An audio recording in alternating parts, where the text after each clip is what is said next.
Good afternoon sa ating mga listeners and viewers. Welcome back sa Usapang Medikal. So, kamusta po ang naging Valentine's Day celebration natin last week? Naging masaya po ba ang lahat? Sana naging masaya kayo kasama ang inyong mga loved ones, family, friends. Naka-duty man kayo sa trabaho o sa bahay lang nag-celebrate. Sana naging masaya ang ating Valentine's Day. And of course, sa VRP Medical Center, we are still on the celebration mode. Bakit po kaya? Because VRP Medical Center is now currently celebrating our 52nd anniversary. Yes po mga kapatid or mga kapuso, mga ka-VRP, 52 years na po ang VRP Medical Center. So 52 years na po kaming nagdi-deliver sa ating mga pasyente ng loyalty, care, and compassion. And of course, we want to extend that celebration here in Usapang Medikal. Ngayon, tatalakayin natin ang isang napaka-informative at interesting topic para sa inyong lahat. So, ang pangkalahatang, or ano nga ba ang pangkalahatang pagpapa-opera o general surgery? So, yan po ang magiging topic natin for this afternoon. Exciting, di ba? And of course, ihanda nyo na ang inyong mga questions sa ating guest doctor this afternoon. And come celebrate VRP Medical Center's 52nd anniversary with us. So before we start, magpapakilala muna ako. Ako po si Ms. Kim at ako ang inyong magiging host this afternoon. Once again, ang Usapang Medikal ay isang radio talk show ng VRP Medical Center at kami ay mapapanood ninyo every week sa Vantage Point Media every Thursday 1 to 3 p.m. and replays on the official Facebook page of VRP Medical Center and Usapang Medikal. Okay, so let's start. To discuss our topic tungkol sa pangkalahatang pagpapa-opera o general surgery, let us call our guest doctor from the Department of Surgery, Dr. George Robert Uykenko. Hello everyone. Good afternoon. Hi Doc, good afternoon. Welcome sa Usapang Medikal at kami nagpapasalamat pinaunlakan nyo kami sa aming invitasyon na maging guest sa ating radio show. Before we proceed po, may gusto po ba kayong mga batiin? Sa mga nanonood, all over the world, no, I guess. Kasi nasa Facebook tayo. So, hello everyone, and I'm very glad to be here. Okay, thank you Doc. Welcome. Okay, so let's start. Very exciting ang ating topic for today. So, general surgery. So, Doc George, ano nga po ba ang general surgery? Well, in a classical sense, no, yun yung kaming mga serohano, mga surgeons, nagsimula kasi ng mga sinauna na lahat talaga ng na kailangan maoperahan. Mga general surgeons talaga yung nag-oopera. No? So, later on, tsaka na lang siya nag-branch out. No? Yung mga iba, gustong isang particular field lang yung gusto nilang operahan. So, doon na nag-branch out. Pero, sa ating mga ninuno dati, no, ganun sila nagsimula. No? Lahat ng kailangan maoperahan ng doktor, no, yun yung inooperahan talaga. So, yun yung general surgery in a classic sense. Ano, Doc, yung mga common surgical procedures na ginagawa ng mga general surgeons? Well, dito sa Pilipinas, ang general surgery, essentially parang ganun pa rin, no? Lahat pa rin halos inooperahan ng general surgeon. Especially kung nasa isang lugar na walang specialista, yung subspecialty talaga na surgeons. Commonly, kung dito sa Pilipinas, kunwari sa VRP Medical Center, no, yun yung mga common na mga kailangan operahan. No? So, mga gallbladder, mga appendix, no, yung mga luslus, yung mga bosyo, thyroid, no. Yes po. Yung mga cysts sa katawan, no, mga general surgeons ang nag-oopera noon. No, so kumbaga parang kami, no, kami yung mga jack of all trades, kumbaga. Yes po. Kami yung kung may kailangang operahan sa ospital, no, kami usually yung tinatawag. Mga tinatawag, Doc. Doc, yung mga nabanggit yung mga cases na kailangan operahan, ano po ba yung category niya? Kasi meron kami narinig na minor surgery and major surgery. So ano ba yung pagkakaiba ng dalawang yun, Doc? Ang minor surgery, essentially, by the name itself, no, yung sa pangalan niya pa lang, talagang konting ano lang siya, konting hiwa, konting anesthesia, no. Usually hindi na kailangan patulugin yung pasyente. Tapos kayang gawin yung procedure in a matter of a few minutes, no. Siguro matagal na yung 30 minutes, no. Baka mas matagal pa yung pag-prepare ng ano ng mga gamit, etc. para maoperahan yung pasyente. Pero yun yung minor surgery.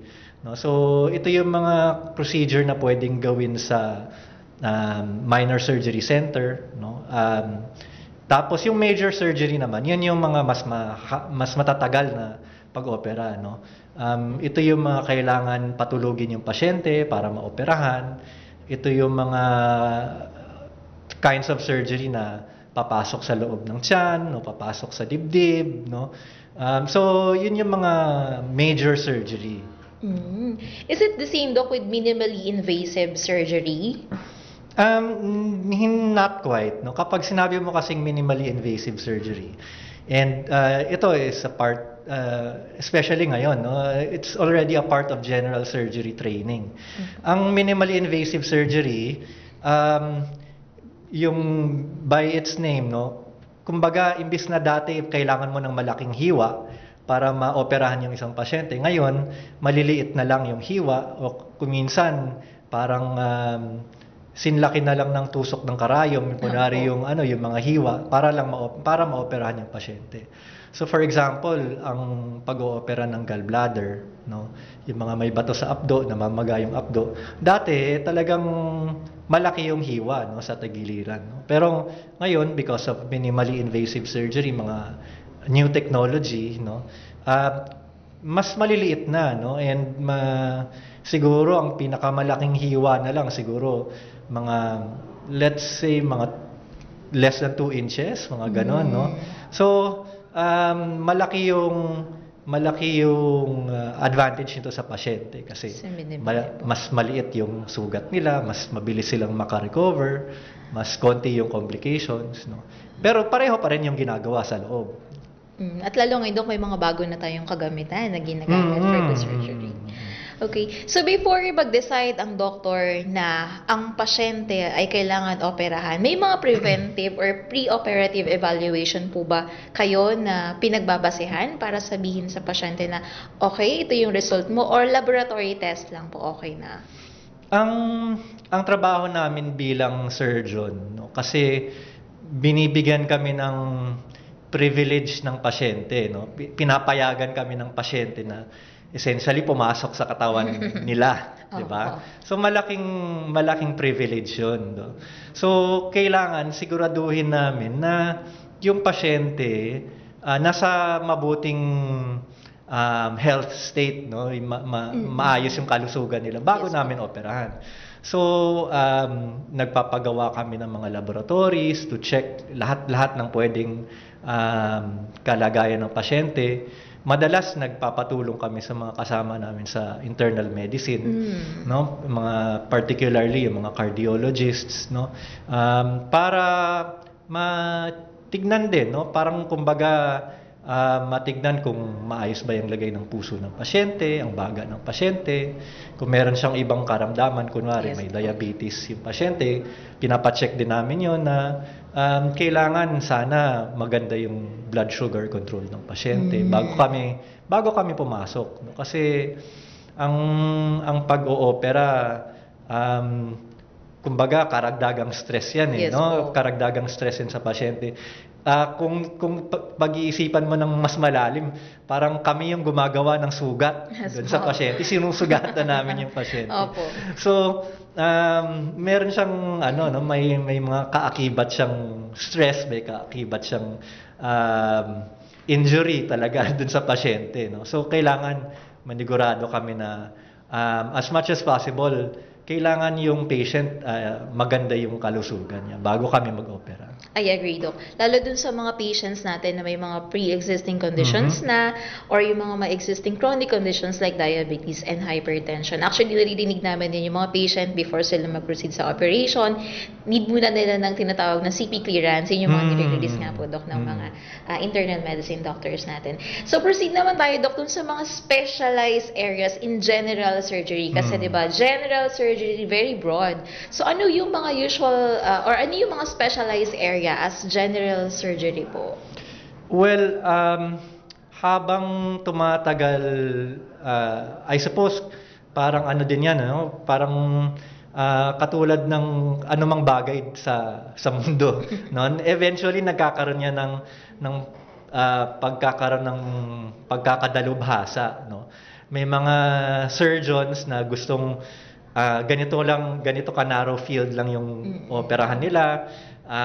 So doon nagkakaroon ng specialty, subspecialties, no? So merong nag-umpisa siguro 'yan, ang pinaka famous natin specialist ating pambansang bayani, no, si Jose Rizal, Yes, no, nag-specialize siya sa mata lang, no. Sa mata po. So 'yun yung mga ophthalmologists, no. And then nandun na yung mga nag-specialize na sa lalamunan, so nandiyan yung mga ENT, nandiyan yung mga nag-specialize lang sa mga diseases ng ng atay, no, so mga hepatobiliary surgery, yung mga nag-specialize lang sa large intestine, no, so nandiyan yung colorectal surgery. May mga gusto lang talaga mag-opera ng puro breast lang talaga, so nandoon yung breast surgeons. So lahat-lahat ng pwedeng special interest, no, ng mga surgeons, nagkakaroon na talaga ng yung mga specialty surgeries, no.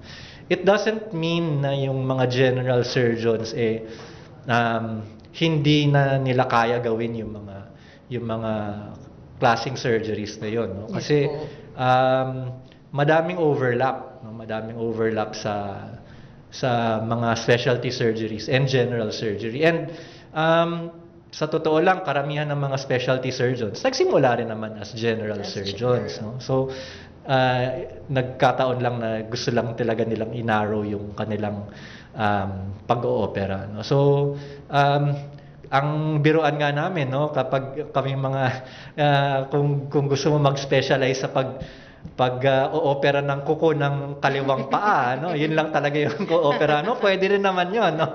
Pwede ka maglabas ng karatulang ganun, pero yun yung sa pagsa-specialize, no. So maraming specialty surgeons, pero yun nga, yung sa mga general surgeons, lahat ng mga yun nadadaanan namin in training. So later on, pwede mag-specialize din, no? And sa country naman natin, hindi rin lahat ng mga specialty surgeons nasa mga liblib na lugar, nasa mga probinsya. So nakakatulong yung general surgeons doon. Okay. Doc, nabanggit nyo kanina yung breast surgeon. So, ano yung mga surgeries na applicable for treating breast cancer? And ano yung role po ng surgeon in managing breast cancer? When it comes to breast cancer, no, maraming bagong mga technology na ngayon, no, for breast cancer. Marami ng mga bagong methods for doing surgery on breast cancer and for finding out kung paano talaga matitreat yung pasyente. Yes. Sa VRP, kunwari, no, yung classical na pag-oopera ng breast, no, yung tatanggalin yung operahan, tatanggalin yung breast along with the breast cancer, no, kasama yung mga kulani sa kilikili. Yun yung modified radical mastectomy na tinatawag, no. So ginagawa yun, no. At the same time, kung gusto ng pasyente na i-conserve yung kanilang breast, no, meron na tayong mga paraan na gano'n, no, ngayon. Initially, mga specialty centers lang talaga yung sa ibang bansa yung gumagawa noon, no? Pero eventually, lahat ng technology, lahat ng methodology, lahat ng klaseng pag-oopera, din naman, nagsispread din naman yun, no? So, na-adapt na natin dito sa Pilipinas, sa VRP, no? So, kaya na rin natin gumawa ng mga ganong klaseng surgery, no? Dati, talagang malalaki yung mga hiwa, no? Ngayon, kung gusto ng pasyente, gusto talaga nilang i-conserve yung breast nila, pwede, no? Pwede, no? So, may mga kailangan lang gawin, of course, no? May mas matagal na treatment kunwari, no? Pero gumaganda ang pinaka-importante pa rin yung survival ng pasyente, no? So, as long as makakapag-benefit dun sa pasyente in terms of survival, no? Kasi useless naman ang pagko-conserve ng breast kung hindi makakabuti sa pasyente, no? Hindi makakatulong sa paggamot ng cancer niya. So lahat 'yun kino-consider natin. So 'yun, no, meron tayong lahat 'yun kaya na natin gawin sa nagagawa na rin sa VRP. Is it possible, Doc, na yung surgical management natin with the breast or the mastectomy or tumors can help in cancer staging po? Oo, kasi in cancer surgery, I would say sa karamihan ng mga cancers, no, karamihan for example, breast cancer, no, surgery is a big part of cancer treatment, no. Yes. Kasi ang tumor, no, yung bukol, no, na lumalaki, nagsispread, no, the quickest way ang pinakamabilis na paraan para matanggal mo yung yung isang bukol na lumalaki, tanggalin mo yung bukol, di ba? May mga, of course, may magsasabi na pwede mag-chemotherapy, no, etc. Pero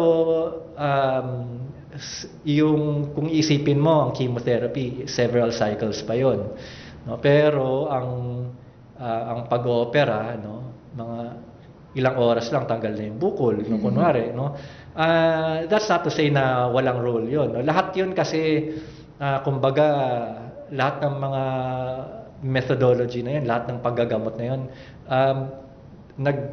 nag-additive yung value niya sa pasyente, no? So maoperahan, nababawasan yung tumor, magki-chemotherapy, mababawasan pa lalo yung cancer, magre-radiotherapy, mababawasan lalo yung cancer. So lahat yun, siya talaga, ang goal talaga nun, para ma-cure yung pasyente. Yun yung end goal. Yun ang end goal po ng surgeon and of course the oncologist. Yes. No? Dumako naman tayo, Doc, dun sa pinaka-common na causes or common cases, yung appendectomy. So ano yung pinagmumulan ng Doc? And totoo ba yung sinasabi nila na after mo kumain, huwag ka munang matutulog or huwag kang magtatalon-talon or kikilos kasi yung appendix mo maaapektuhan? Totoo ba yun, Doc? Hindi siya totoo, actually. Maliit pa lang ako, yun na yung, yun na yung sinasabi. Hindi ko rin alam kung paano nagmula yung na yun, no? Paano nagmula yung sabi-sabi na yun, no? Pero ang isang hula ko kasi sa mga ibang pasyente na nagkakaroon ng appendicitis, may nakikita talagang ang tawag namin doon appendicolith or fecalith, no, na nakabara doon sa appendix, no. Essentially may bumabara doon sa maliit na butas ng appendix, kaya siya namamaga. No, so siguro doon nagmula yung yung rumor na yun, no, na kapag tatalon-talon ka, pwede ka mag-appendicitis. Pero yun yung hula ko anyway. Pero yun ang appendicitis, ang appendectomy actually is probably the most common surgical emergency na emergency surgery na ginagawa, no. Siguro sa buong Pilipinas mga palagay ko mga milyon yung sa isang taon nang naoperahan ng appendicitis, no. And katulad din ng gallbladder, no, kaya na rin natin 'yan gawin sa VRP ng minimally invasive. No, so imbis na may hiwa na mga 6 to 8 inches dati, ngayon yun, mga less than 2 inches na lang yung hiwa ng pasyente. No, tapos mabilis na lang nakakauwi, nakakabalik sa trabaho, no. So yun yung sa appendicitis, no. Kaya na rin natin gawin yun sa VRP. Matagal na natin ginagawa actually yun sa VRP, no. And yun nga lang, hindi rin lahat ng pasyente, no, yung mga alam na pwede pa lang minimally invasive, pwedeng laparoscopic yung pag-oopera ng appendicitis. Is it the same ba, Doc, with diverticulitis? Hindi. Ang diverticulitis naman, isang pamamaga ng bituka, usually yung large intestine, dahil nagkakaroon ng diverticula, kung titignan mo yung word divert, no, parang nilihis mo. Nagkakaroon kasi sa ibang pasyente, nagkakaroon sila ng diverticula, para siyang small outpocketing ng bituka, para siyang maliliit na kuntil sa loob ng bituka, tapos napapasukan yun ng dumi. Pwede siyang mamaga, ano. So yun yung diverticulitis. Naooperahan lang yung mga pasyenteng may diverticulitis kapag sobrang dami na ng diverticula nila. Yun ba yung tinatawag, Dok, ng mga pocket? Para siyang ganon. Para siyang, isipin mo kung kalsada siya, parang madami siyang mga kuldisak sa gilid, no? Parang ganon.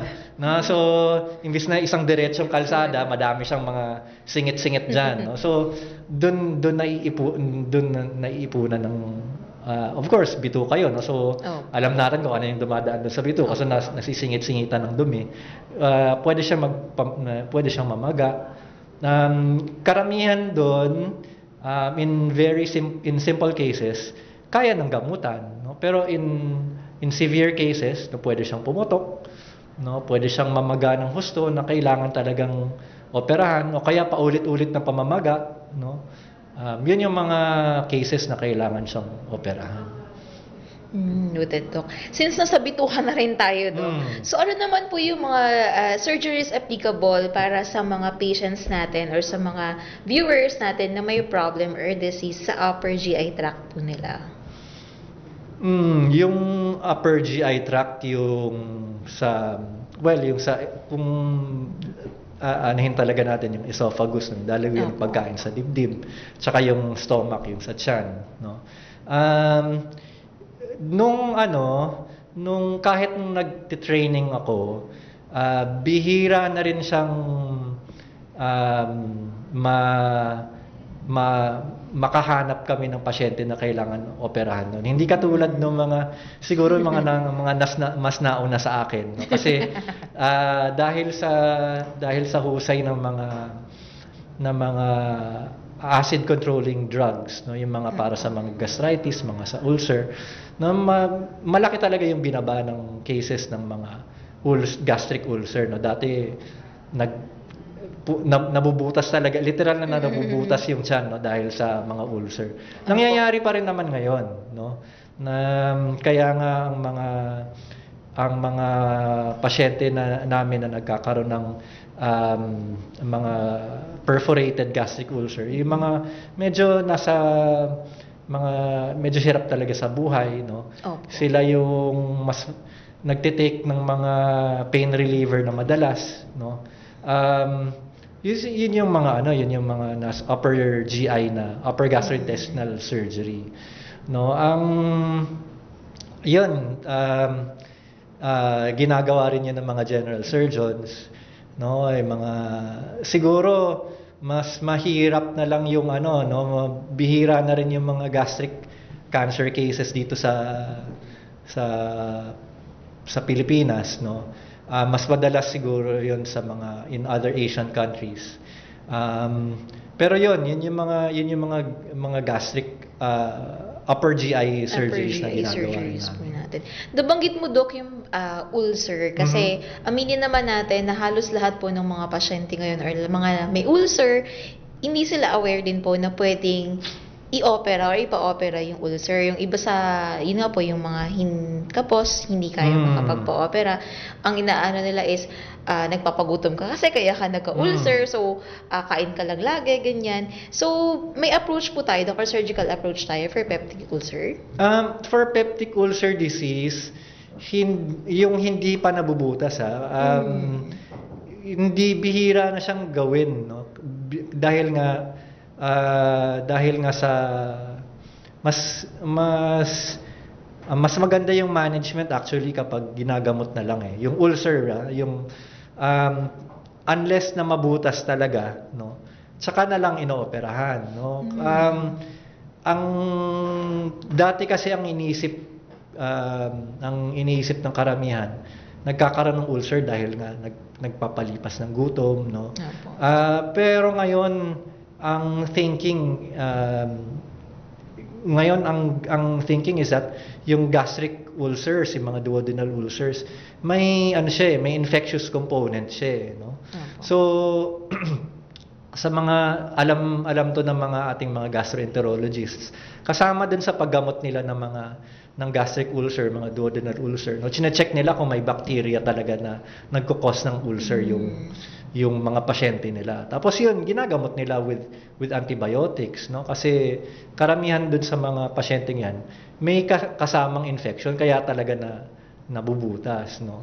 May isang subset din ng mga pasyente talaga na yun nga, nagtitake ng mga, ang tinatawag natin ng NSAIDs, no? Mga pain reliever na yun talaga nagko-cause pwede siyang mag-erode nung sa tiyan, no? Yung nagko-cause siya talaga, nabubutas talaga yung tiyan. Literal na nabubutas yung tiyan.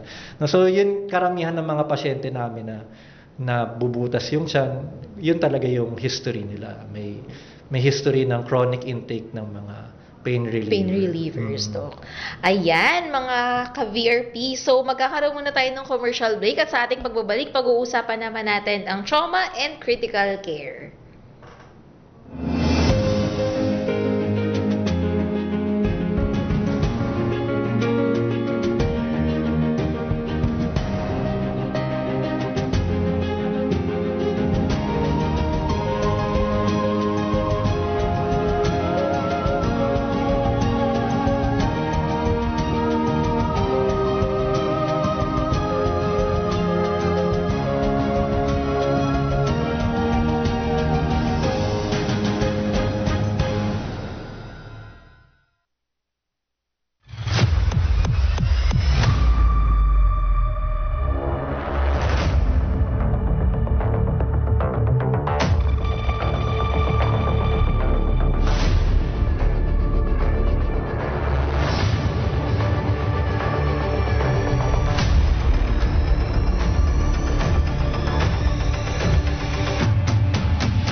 Magandang hapon po ulit sa ating lahat. Muli nagbabalik ang usapang medikal ng VRP Medical Center dito, Alaga Ka. So before commercial break, pinag-usapan natin ng iba't ibang specialized areas in general surgery, of course, with Dr. Robert Oikenco. Ngayon naman, Doc, ang ating pag-uusapan is ang trauma and critical care. Actually, nowadays, Doc, for sure, alam to ng mga viewers nating millennials in Gen Z kasi sikat na sikat to, lalo yung mga lumalabas na K-drama series, diba, Dok, kung may napanood kang ganon. Most of their topics or stories is about trauma care. So, ano nga ba, Dok, ang trauma care? Totoo ba na sa mga K-drama na yun, sa ER lang nag-occur ang trauma care and critical care? Well, konting disclaimer lang, hindi ko pa napapanood yung mga K-drama about, although narinig ko na yun. Pero ang trauma care begins at the emergency room. Well, actually, kung tutuusin, dapat ang trauma care should begin at the trauma site. Trauma site. No, kung saan nangyari yung trauma talaga. No, ang trauma na tinutukoy natin dito, physical na trauma, hindi yung emotional. No? So yung mga bigo, yung mga bigo hindi sila kasama doon. Last week siguro doon. Last week siguro. May mga na trauma, pero balik tayo doon sa topic natin. No? Yung katulad nga ng sabi ko, ideally trauma care should begin at the site of the trauma. No, so kung in many advanced countries, actually, yung mga emergency medical service providers nila, yung mga EMS nila, kung saan nangyari yung aksidente, doon mismo nagsisimula na sila ng trauma care, no? Karamihan sa kanila marunong maglagay ng swero, marunong mag-intubate ng pasyente, maglagay ng breathing tube sa pasyente, no? So yun yung doon sa mga advanced countries, no? And dito sa Pilipinas, unfortunately, trauma care nagsisimula talagang pag-aalaga sa mga trauma patients sa emergency room na lang, no? Of course, yung mga first responders, yung mga nagde-drive ng ambulance and mga sumasama doon sa ambulance, meron na rin silang naman nagagawa, no? Especially ngayon, mas magaling na sila ngayon kaysa sa mga nung nagte-training pa lang ako, kasi dati dadalhin lang talaga nila yung pasyente. Ngayon may mga nagagawa na sila, no? So trauma care in the Philippines mostly begins at the emergency room. So doon kung kailangan lagyan ng swero, kailangan lagyan ng breathing tube, no?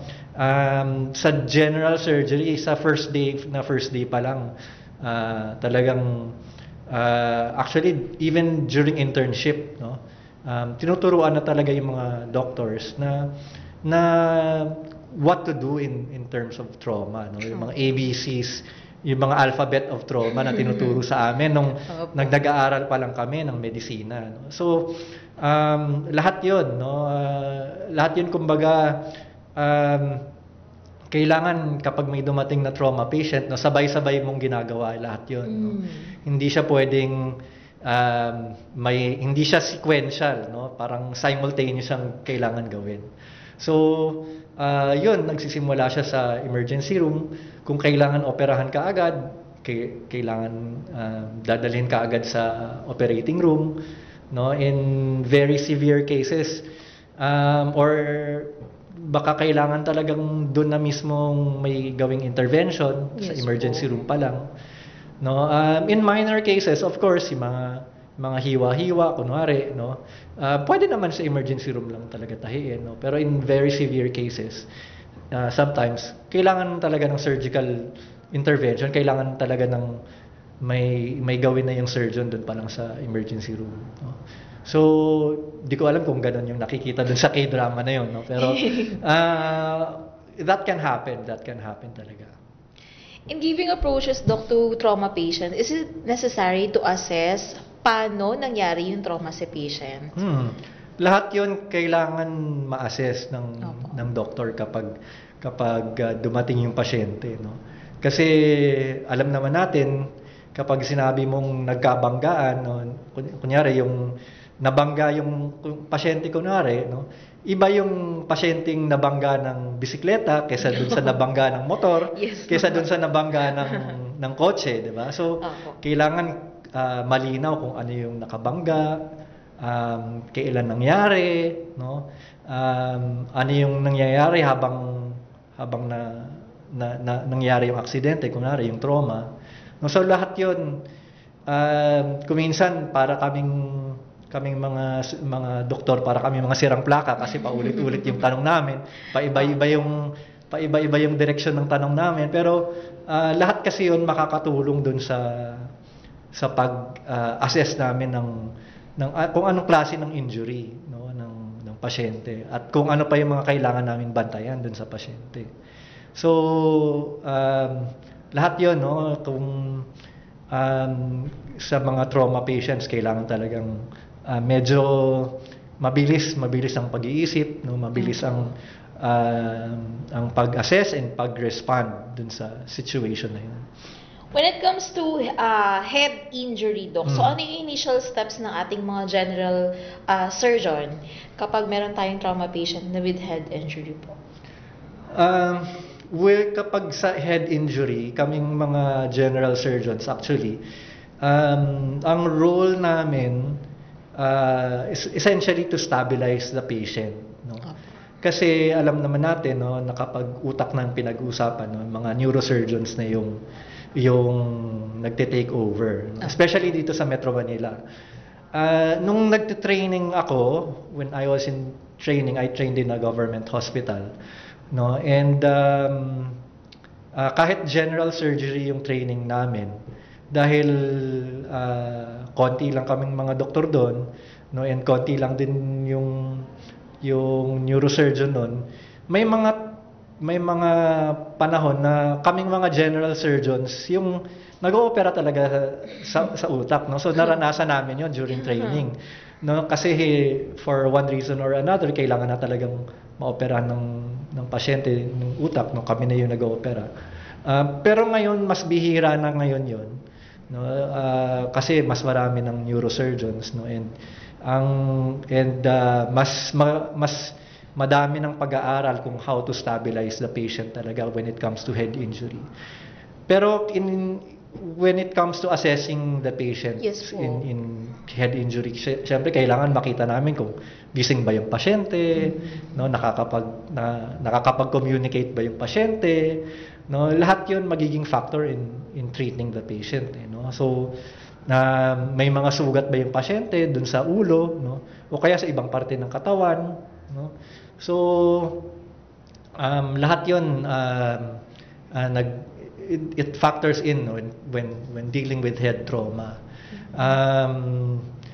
Maraming head trauma na tayo dahil madami nang nagmomotor, yes no? po. I remember before, nung hindi pa ganun kadami yung motor namin sa kalsada, no? Marami na rin talagang head injury because of motorcycle accidents, no? Lalo na ngayon, no? Mas maganda na ngayon kasi syempre mas maganda na yung mga helmet nila at sinusuot na talaga nila sa ulo nila, hindi lang sa siko. Tatakot na rin, Doc, sa dami ng cases. Oo, no? So nagiging contributing factor din yun sa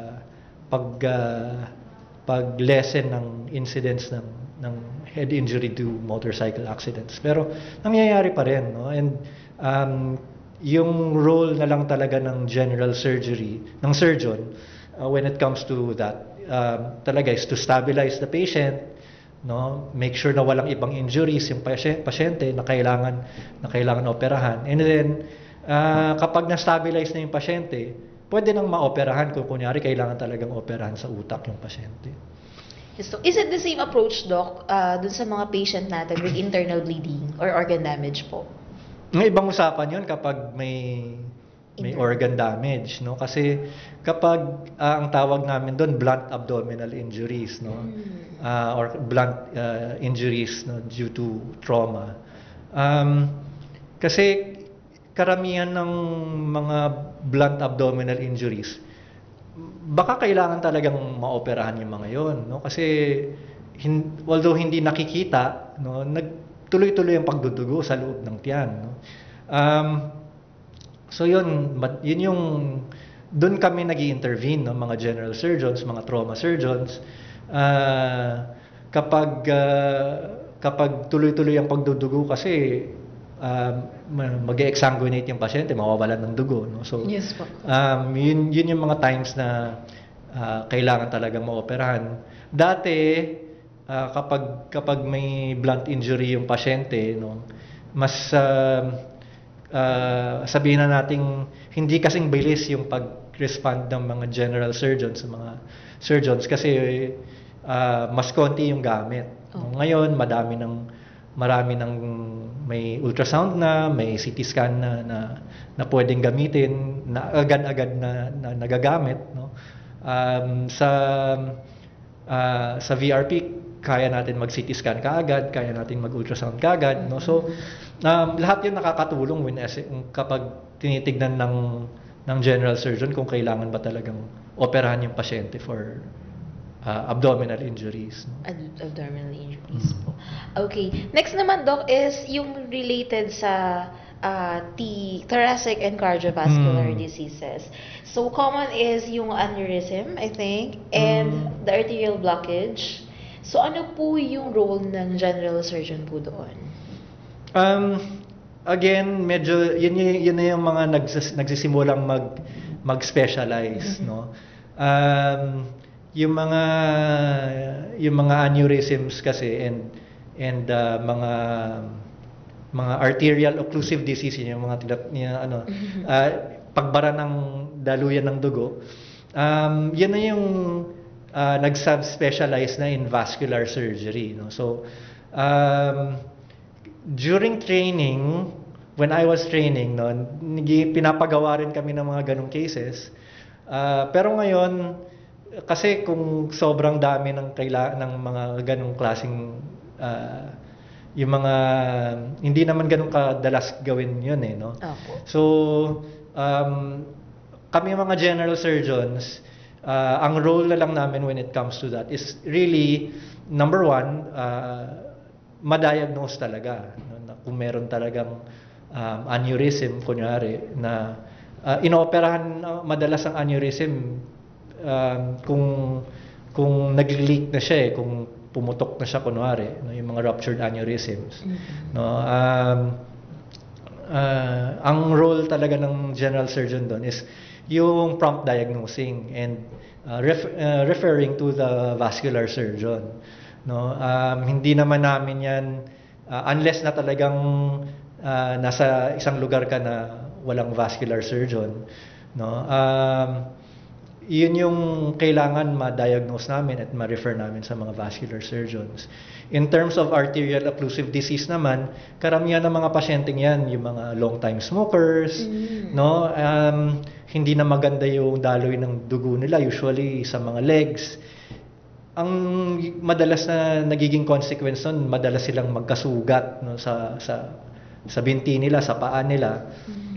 Ang role ng mga general surgeons doon, usually kami yung unang pinupuntahan, kasi nagkakaroon sila ng mga sugat na hindi gumagaling, no? So ganon din, no, ginagamot namin yung sugat, and then ina-assess namin, dinadiagnose namin kung ano ba yung dahilan kung bakit may sugat sila na ayaw gumaling, no? So kapag nakita na namin na may problema sila doon sa daluyan ng dugo, pwede natin siya refer sa mga vascular surgeons, no? And meron din tayo sa VRP, no, mga vascular surgeons, no? So pwede natin may mga paraan na rin to operate on those kinds of problems, no? Kaya na nga nilang palakasin yung daloy ng dugo na hindi na naghihiwa ng malaki, no? Mga endovascular surgery, kaya na rin nila yun. Very specialized nga yung mga types of surgeries na yun. So, yun na yung mga realm of mga subspecialty surgeons, no? Yun na yung Yun na yung pinagkadalubhasaan nila talaga. Okay, Doc. Maraming sa mga viewers natin ang nagtatanong about minimally invasive surgery kasi syempre gusto nila maliit lang yung opera, konti lang. So ano, Doc, yung mga operations na pwede sa minimally invasive surgery? Pwede daw ba dun, Doc, yung hemorrhoidectomy? Yung, well, kung tutusin mo yung hemorrhoids kasi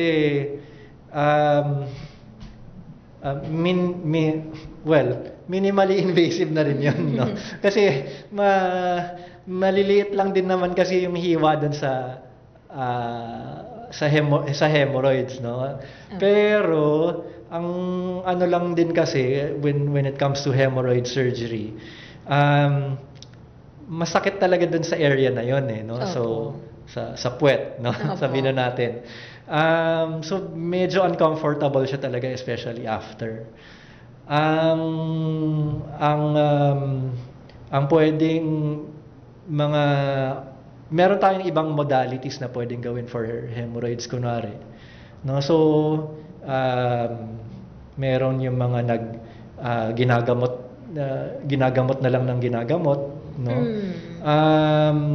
Ngayon yung mga gamot, ano na rin siya, no? Medyo maganda na rin yung response ng mga pasyente sa paggagamot, no? So actually umuunti na lang din yung mga may almoranas na kailangan talagang operahan, no? Pero yun, meron pa ring subset ng mga pasyente na hindi nagre-respond sa gamot. Sila yung mga kailangan operahan, no? So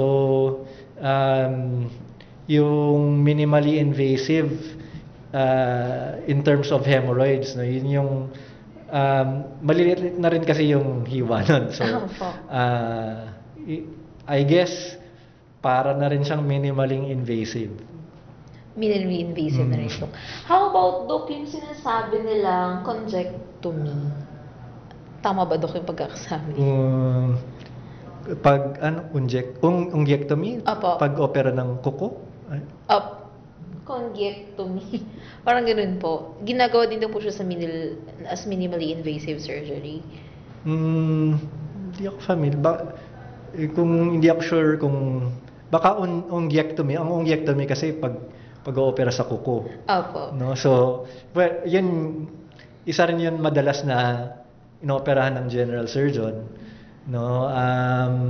Ang madalas na nasala rin ng pagkakaroon ng problema sa kuko ay mga nagpe-pedicure. No?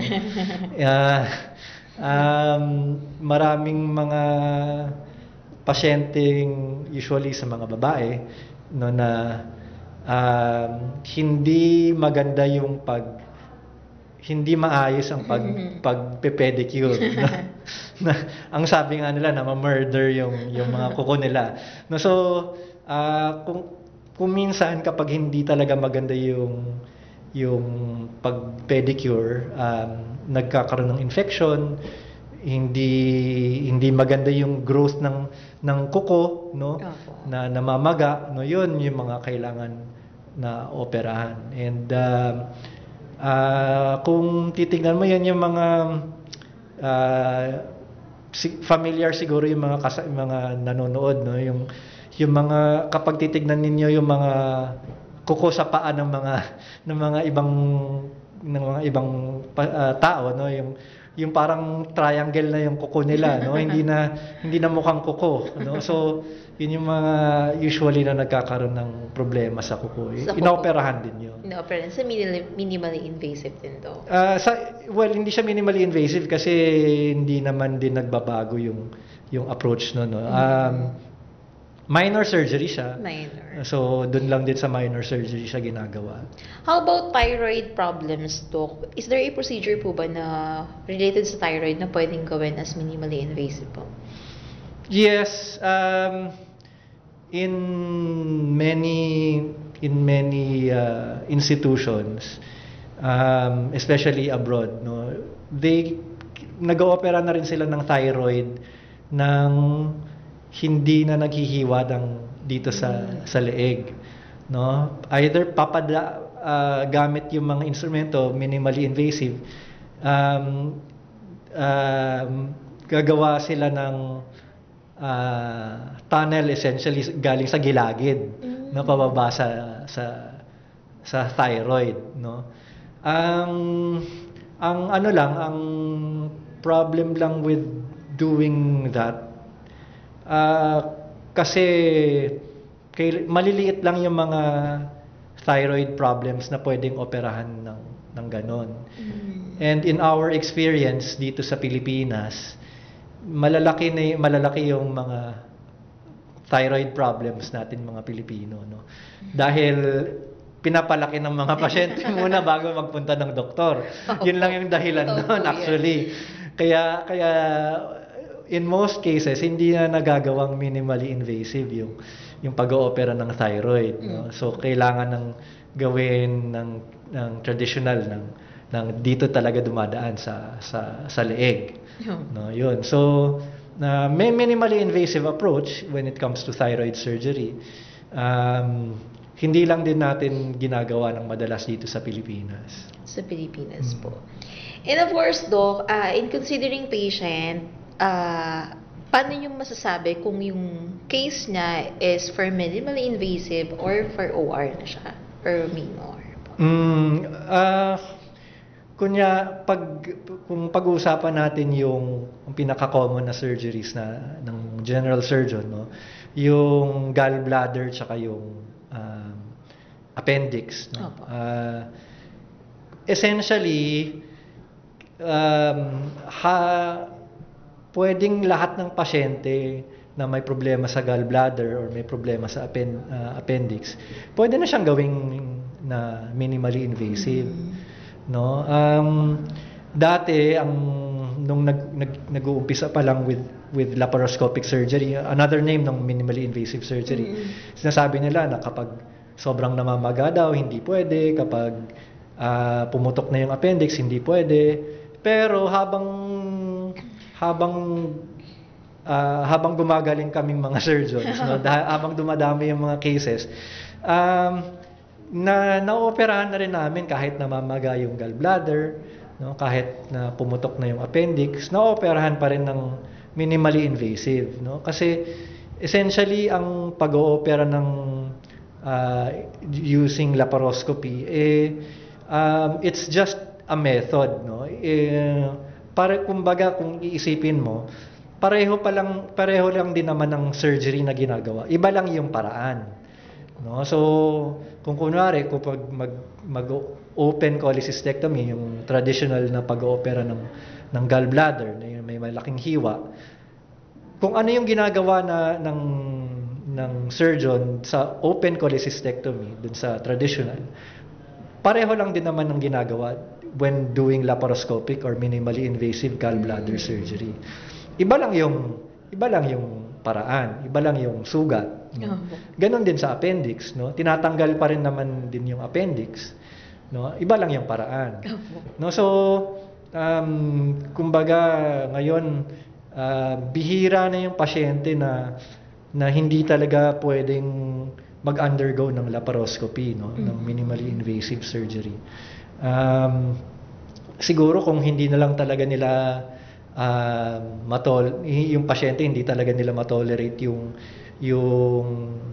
either general anesthesia or laparoscopy, no, tsaka na lang siguro hindi gagawin yung minimally invasive surgery.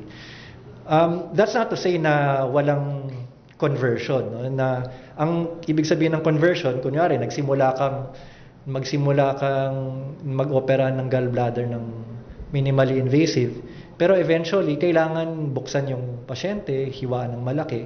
Ginagawa pa rin naman 'yun, no? Kaya may mga iba-ibang mga dahilan, no, para gawin 'yun, no? Although ngayon bihira na rin 'yun mangyari. Na kailangan sa kalagitnaan ng laparoscopic surgery, kailangan buksan yung pasyente. Buksan. Bira din po ito. Ayan. So, dadako naman tayo, Dok, sa post-operative care. So, yun yung after surgery na, Dok, no? So, ano po yung mga common complications na nakikita ninyo as a general surgeon pagkatapos ng isang surgery sa pasyente? Madami actually. ang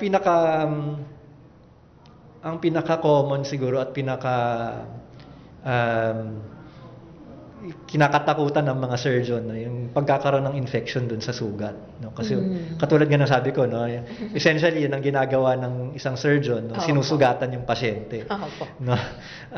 So pwede siya talaga magkaroon ng infection, no? And yun yung benefit actually of having the procedure done in a hospital na talagang dedicated dun sa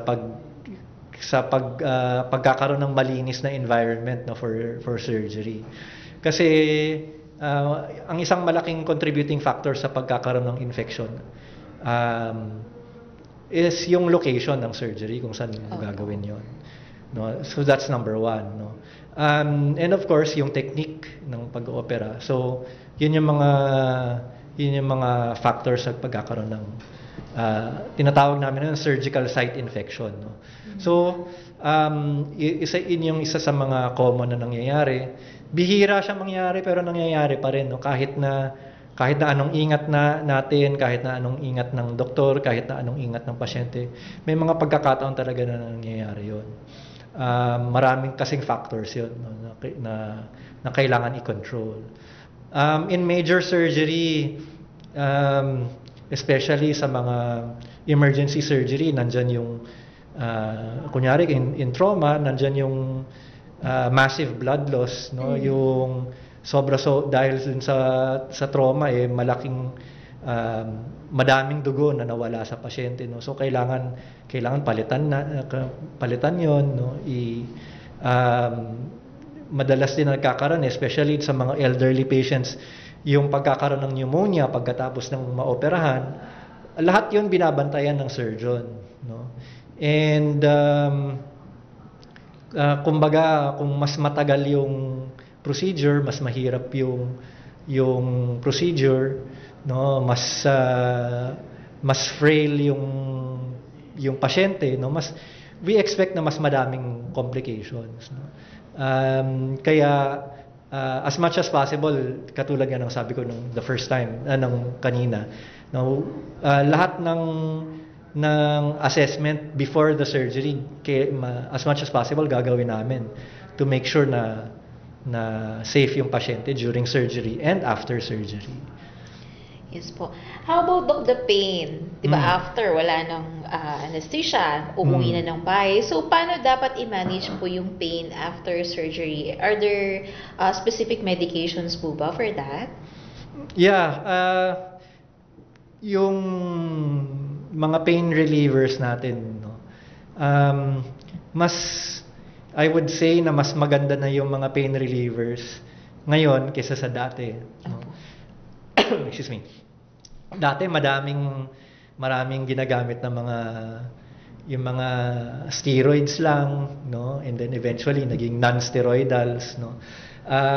And then gumaganda yung pain management, tapos mas kumukonti yung mga side effects, no? So ngayon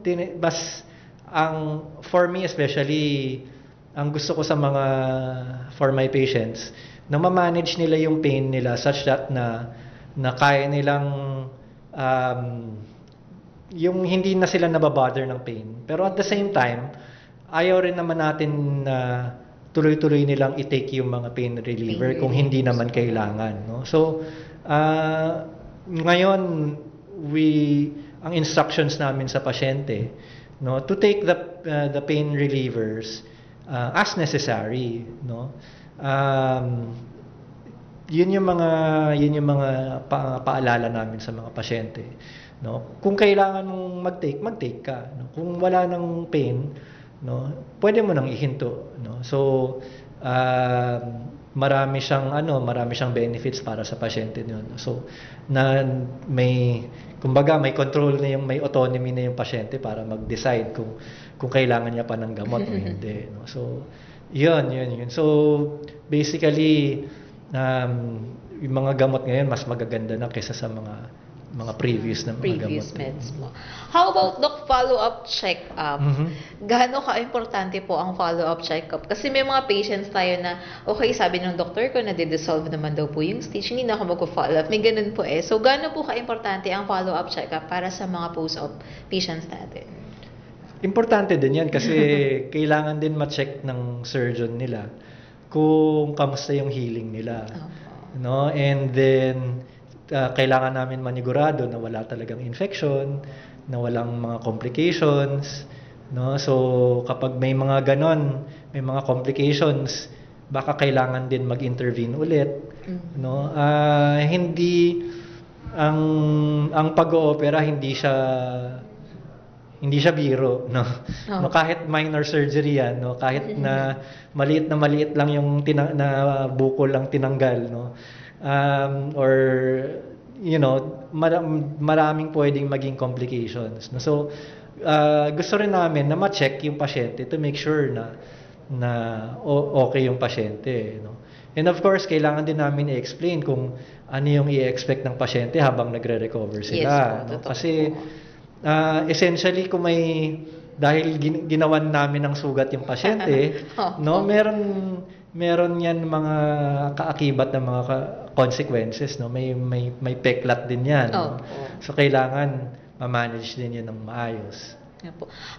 You mentioned peklat, Doc, no? May mga patient tayo na may keloid after surgery. So, nakadepende ba yung, Doc, sa gamit na pang-stitch or sa anatomy ng patient? Ano po ba? Well, in terms of keloids, mostly genetic yung predisposition with keloids. No, so kung sa family ninyo malakas yung incidence ng keloid, chances are na magki-keloid din yung pasyente. Ang isa pang consideration doon, yun yung pinakamalaking factor, yung genetic predisposition. And yung pangalawang factor, yung technique ng pagsara, ng pagtahi ng surgeon. Hindi masyadong nagmamatter kung ano yung klaseng pinangtahi, no? Of course, kung mas masinsin yung pagtahi, no, mas less yung chances na pagkakaroon ng keloid. Pero hindi siya kasing laking factor kaysa dun sa genetic predisposition. Kapag nagkaroon naman ng keloid yung pasyente, yun yung mga isang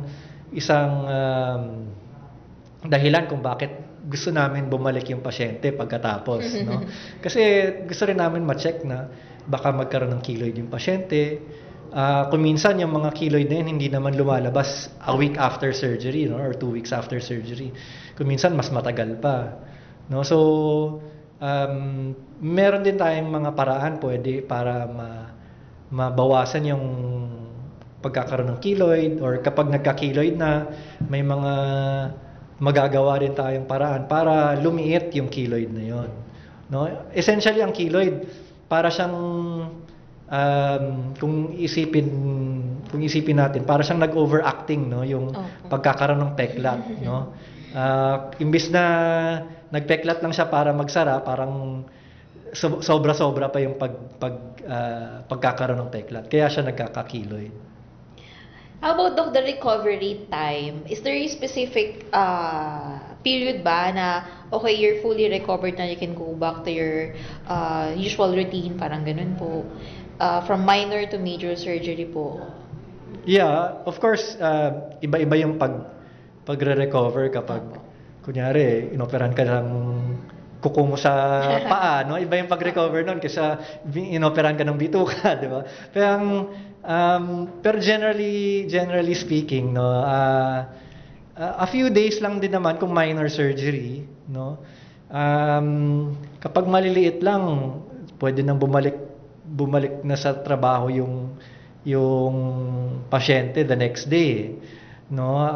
In major surgery, yung mga common na ginagawa namin mga general surgeons, yung mga gallbladder surgery, appendix surgery, usually mga 2 to 3 weeks, no. 2 to 3 weeks. Nakakabalik na sa work. Again, depende rin yun sa pasyente, no. Meron akong pasyente before dahil um, kumbaga ano siya, no, he owns his own business, no. Inoperahan ko siya ng gallbladder, no. Umuwi siya, the next day bumalik na siya dun sa trabaho niya, no. I guess kasi siya yung may-ari ng negosyo niya, no. So kaya niyang gawin 'yon, no. Pero depende rin of course kung ano yung trabaho ng pasyente, no.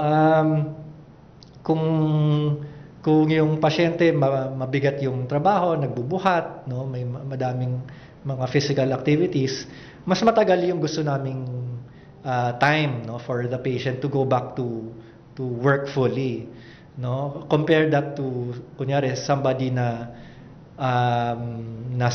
nag-work from home lang talaga, no. So kapag na-control yung pain, no, especially ngayon dahil madami ng mga offices na pumapayag na mag-work from home yung mga employees nila, na mas mabilis silang nakakabalik sa work from home arrangement nila.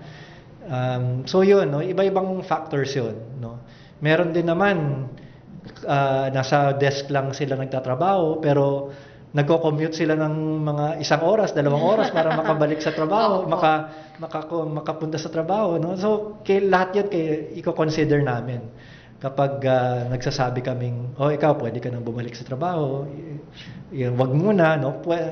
Tatanungin namin, pwede ka ba mag-work from home, no? Kasi lahat 'yan consideration. So lahat ng mga discussions na 'yan nangyayari kapag during post-op consultations, no, sa clinic ng doctors. Mga doctors po. Thank you, Doc George. Okay, sobrang laman talaga ng ating topic for today. And of course, we will be having a short break. Our time check is 2:30 p.m. So kung interesado kayo at marami kayong katanungan ukol sa ating topic for today, i-drop nyo lang po sa ating comment section at ating sasagutin sa ating pagbabalik.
Ayan, welcome back po sa ating usapang medikal ng VRP Medical Center. Dito, alaga ka. Ngayon, sasagutin na po natin yung mga questions na pinadala ng ating mga viewers and listeners. So, first question, Doc. Para dun sa mga patients or mga tao na may physical abnormalities sa katawan, makokorek pa daw po ba siya ng surgery? Medyo broad yung physical abnormalities, no? Yes po.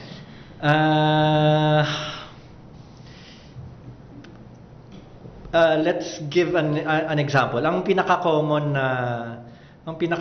siguro na alam natin na physical abnormality, especially dito sa Pilipinas, yung pagkakaroon ng hair lip, no, yung Cleft ano ba sa palate. Tagalog yun? Bingot. Yung cleft lip or cleft Opo. palate, Opo. no? Kalimutan ko anong tawag sa Tagalog. Yung Anyway, bingot. ha? Bingot po. Opo. Pingot, no? Naoperahan yon, no? Naoperahan yon. And in fact, ang mga usual na nag-oopera noon yung mga plastic surgeons or yung mga ENT facial plastic surgeons. Opo. No, sila yung madalas na nag-oopera noon, no? So, yun yung so pwede, no? Other physical abnormalities, yung mga ano pa bang mga common na physical essentially lahat ng pwedeng lahat ng physical abnormalities may paraan para maoperahan, may paraan para maoperahan 'yon. Yung medyo malapit yung topic actually sa akin, no. Kung titignan niyo actually, titignan niyo yan. Yan yung left ear ko. Yan, yung left ear ko is physically deformed. No, so it's a condition called microtia, no. So it can be operated on. Nung maliit ako, inoperahan ako, although hindi siya naging successful. Amerikano yung nag-opera sa akin actually. Yung sa Clark. Nasa Pampanga. Doon ako na-operahan. Unfortunately, hindi siya naging successful. Pero essentially lahat ng physical abnormalities kung gusto ng pasyente, pwedeng maoperahan, no? Ano pa bang yung mga hindi naman physical abnormality, pero yung mga pango, pwede natin yung operahan yan. Yung mga patangusin yung ilong, no? Lahat so, mahabang diskusyonan yan kung mga physical abnormalities, no? So the short answer is yes. Yes. Okay, next question, Doc. Yung pagkain to ba ng mga mabubutong pagkain may cause appendicitis? Depende sa laki ng buto.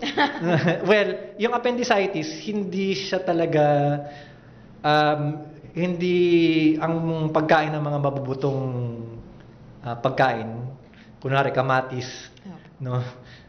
Hindi, o kaya pakwan, hindi siya talaga yung nagiging direct cause ng pagkakaroon ng appendicitis.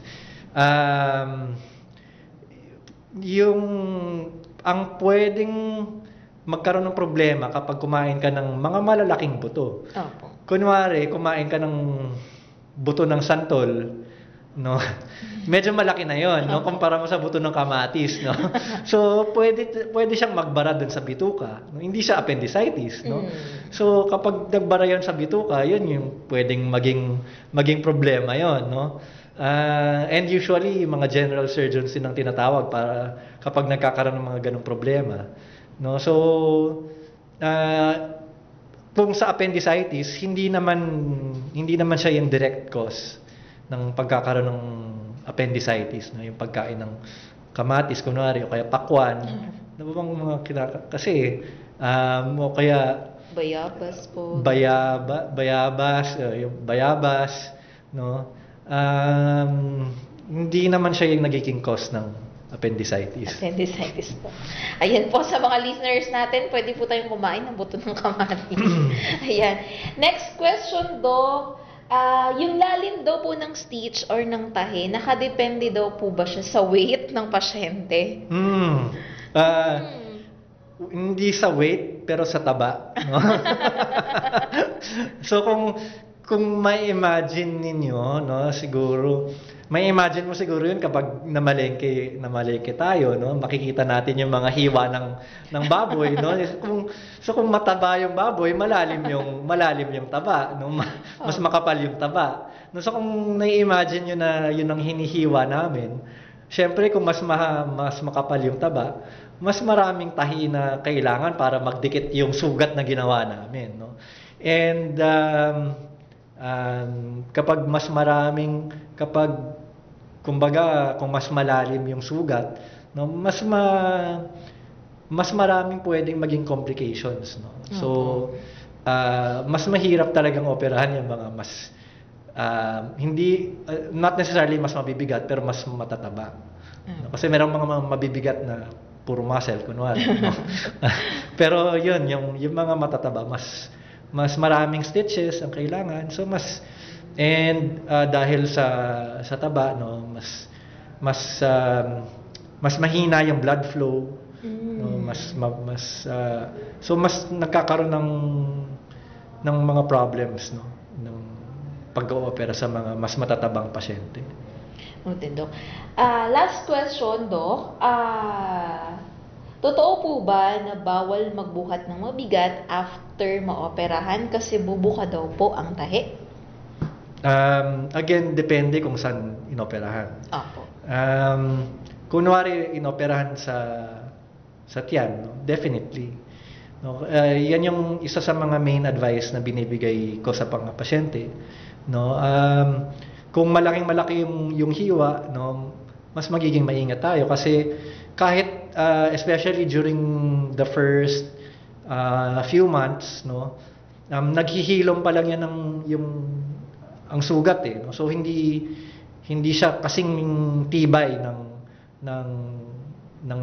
laman na hindi na operahan, no. So habang nagre-recover yung katawan natin, habang pagkakaroon ng peklat yung pinagdugtong na laman, no, mas mainam na umiwas sa pagbubuhat yung pasyente kasi nagkakaroon niya ng extraneous forces, eh. Nag-exert tayo ng force, no, so pwede siya talagang bumuka, no. Ang simple ngang pag-ubo ko minsan, no, kaya pag-iri, yung pag-iri sa pagdumi or pag-ihi, no, pwede siyang maging dahilan sa pagkakaroon ng problema sa mga tahi. Iyan din yung advantage kung nag-oopera kami ng minimally invasive, no. So kunwari in gallbladder surgery, no.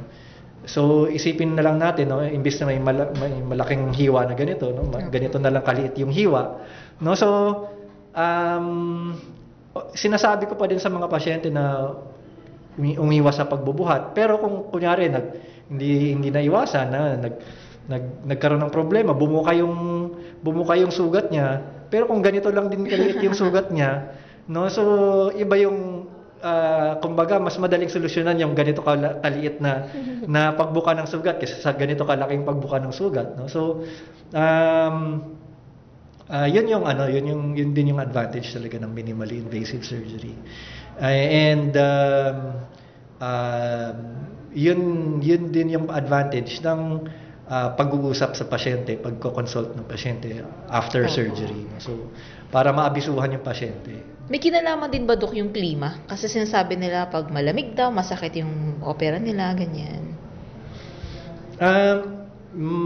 Malamang meron, no, kasi iba-iba tayong mag-perceive ng temperature, eh, no. So may mga tao na kahit na umakyat sa Baguio, eh nakasando at shorts lang, no, okay lang sa kanila, no. May mga taong na kailangan talagang nakatalokbong kahit na nasa Manila lang, no. So ito yung siguro ito yung evolution ng medicine ngayon. Opo. No, kasi kaming mga doktor na nare-realize din namin na hindi lahat ng pasyente pare-pareho. No? So may mga pasyente na kayang i-tolerate yung cold weather kunwari, no, na walang problema. Meron namang mga pasyente na kapag nag-iba lang ng konti yung klima, no, mas madami silang nararamdaman na pain or so mga ganon. So depende sa pasyente. Depende po. At panghuli, Doc, ano po ang maipapayo nyo sa ating mga listeners na may nararamdaman na pero natatakot pa pong magpa-opera? Okay, so alam sa mga pasyenteng kailangan, no, sa mga listeners natin na natatakot magpa-opera, ang kailangan nyo makausap yung surgeon ninyo, no? Kailangan yung magkaroon ng mahabang discussion kung ano ba yung mga expectations nyo, ano ba yung mga kailangan ninyong malaman, no? Ultimately, yung pasyente talaga yung magde-decide, no, kung gusto niya magpa-opera o hindi, no. Kaming mga surgeon, no, hindi kami mag-oopera kung ayaw ng pasyente, no. So ang pinaka-importante, maintindihan ng pasyente kung ano yung gusto nilang gawin sa katawan nila. Yun siguro yung isa sa mga din yung mga pagbabago in medicine, no? We want the patient to be more autonomous with their decisions, no? Hindi natin pwedeng pilitin ng mga taong ayaw magpa-opera, yes, kasi eventually kahit na maoperahan, pwedeng mas maraming problema later on, kung hindi talaga bukas ang loob ng pasyente na to undergo a surgical procedure. I agree, Doc. And of course, wag po natin ipagbahala ang konting sakit lang nararamdaman. Magpa-check up po tayo agad sa ating mga doctors. Alright! So, sabi sa iyo, napaka-informative talaga ng topic natin for today. Once again, thank you, Dr. George Oyenko, sa pagbisita sa amin at pagpapaunlak sa usapang medikal. Napakarami namin natutunan, Doc. Hindi lang siya simpleng pagpapa-opera, pero halos lahat natakil ni Doc. Very informative na makakatulong, hindi lang po sa atin, maging sa ating mga pamilya. Doc, ano po ang clinic hours nyo sa VRP Medical Center? Baka sakali may mga pasyente tayo or may mga listeners tayo and viewers na gustong bumisita sa clinic po ninyo para magpakonsulta. Sa VRP Medical Center, no, I'm there Mondays to Fridays except Thursday, no, from 10 to 12. So, pwede silang dumaan dun sa information desk na lang para hingin yung room number na. Room number and clinic po. So, Mondays to Fridays, except Thursdays, from 12 noon. From 10 a.m. to 10 12. a.m. to 12 noon. May clinic po si Dr. George Oyenko po doon.